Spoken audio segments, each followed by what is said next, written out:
How do I sum up what rent means to me in 2 minutes or less?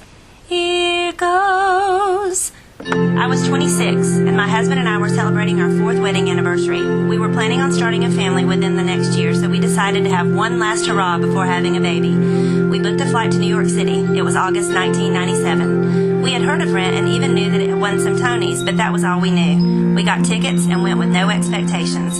Here we were, 2 music teachers from North Carolina Public Schools, a little jaded to say the least. After the song Will I, we turned to each other with tears in our eyes. After the show, I felt, in a word, changed. For the first time in years, I felt inspired not only musically, but in life. We came home transformed and major Rent heads. I don't think a day went by when I didn't listen to the Rent CDs. Our daughter was conceived that fall. We decided to drive up to New York from North Carolina for one day to see Rent before Adam and Anthony left the show. It was appropriate that it was Halloween. Earlier that fall, I had written a fan letter to Anthony. We went to the Nederlander Theater before the show and met Anthony and Adam. They posed for pictures and gave autographs. Anthony remembered my letter. I could have died from happiness. We have seen several touring companies of Rent, but nothing compares to the OBC. We continue to love the show even this many years later.